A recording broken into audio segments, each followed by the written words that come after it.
Republican Congressman James Comer of Kentucky, chairman of the House Oversight Committee, in focus now. Great to see you today. First of all, do you believe that this was a coincidence that the FBI went to a journalist's home at the same time that that journalist was testifying on Capitol Hill? No, I do not. Not FBI, IRS, I'm sorry. Right. No, I do not. This is another example of this administration weaponizing the federal government. I mean, the odds of the IRS visiting Matt Taibbi the day after he testified to Congress about government abuse and government corruption and government overreach, it's 1 in 10 million. And then just look at what the government's doing to Jim Jordan and myself, who are the two lead investigators in trying to determine at what level the government's been weaponized. They're attacking us every day, and the White House press secretary on the oversight retweets these outside groups. I have a billboard right outside my house attacking me that's paid for by Democrat dark money groups because I have the nerve to investigate whether or not this administration's corrupt or not when we're following the money trail from China to the Biden. So yes, I do believe that this was intentional, another abuse of power by our federal government. Look, I just want to break it down and make it simple for people to remember and understand what's happening now. This is not okay. You're talking about being targeted outside your home, too. We saw with Brett Kavanaugh justice on the U.S. Supreme Court.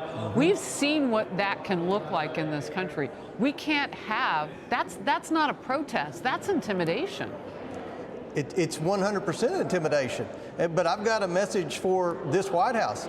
This isn't going to stop. We're going to get the facts for the American people, and the American people can see and make decisions for themselves about what level of confidence they have in this administration and this federal government. I mean, we have what's essentially becoming a fourth branch of government, and that's these federal agencies and federal bureaucracies that are out of control. They don't have any checks and balances, and they have bureaucrats who continue to try to flex a muscle and intimidate any conservative who wants to stand up to them and shine a light on their abuse and overreach of power.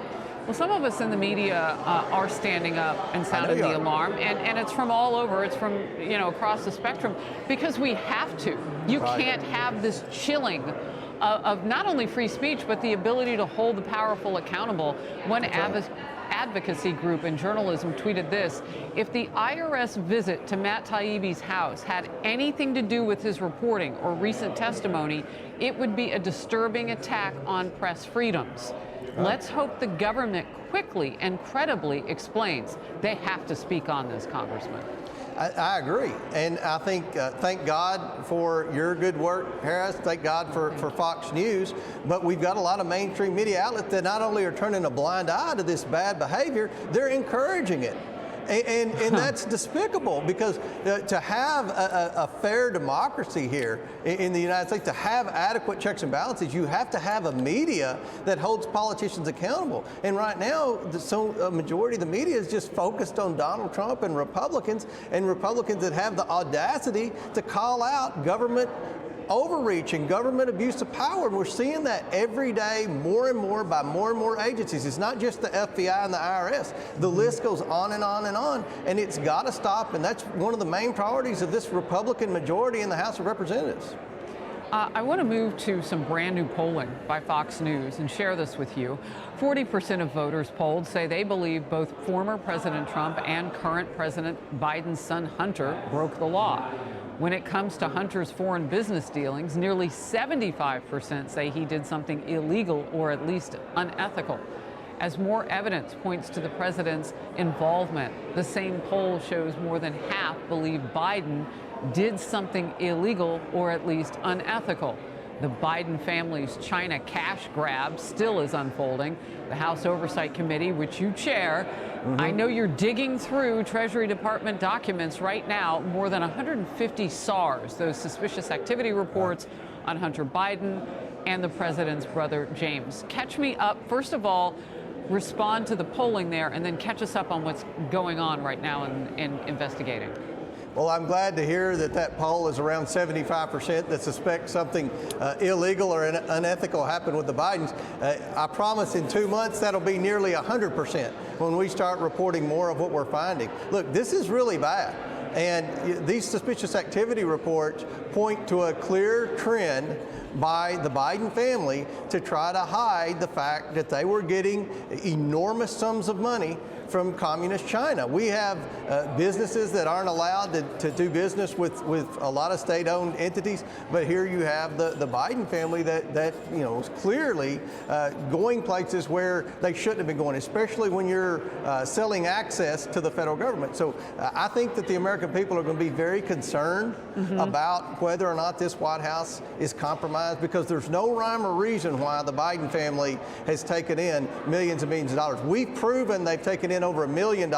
This is the tip of the iceberg. But if you look at what the president's lawyers said, they said, well, this was a legitimate business deal.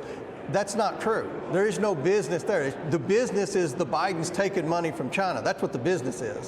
So real quickly, what's worse, the amount of the dollars that you're telling us about, or the surreptitious nature of how we couldn't see them? Yeah, they clearly tried to hide the fact. That's why they have so many LLCs. I don't think there's a lot of legitimate business taking place with these LLCs.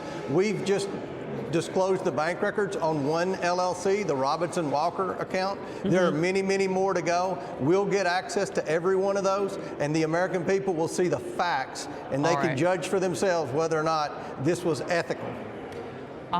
Congressman, I want to speak now on that terrible tragedy in your district. The Army has now confirmed 9 service members were killed when 2 helicopters collided during a routine training mission. It shows you the dangers of what readiness looks like. And those who know the military well, we understand this is part of it, sadly. The crash near Fort Campbell on the Kentucky-Tennessee border and the investigation into it continues. Can you give us any notes, any thoughts on what's happening going forward? All we know is 2 helicopters crashed near Cadiz, Kentucky, which isn't far from Fort Campbell, both in my congressional district, late last night. We know there were 5 members on one helicopter and 4 on the other. Just a terrible tragedy. When you look at over the last 20 years, every action by the U.S. Army was led by troops from Fort Campbell. They're always the first ones on the ground. And this is a very, very important military base to our national security, and my thoughts and prayers go out to the family and all the people that were tragically affected by this crash. A lot of gratitude to the families and those who serve at Fort Campbell, as you said, always the first ones in on some of the biggest missions. Congressman, thank you so very much for being in focus. We pray for your state today.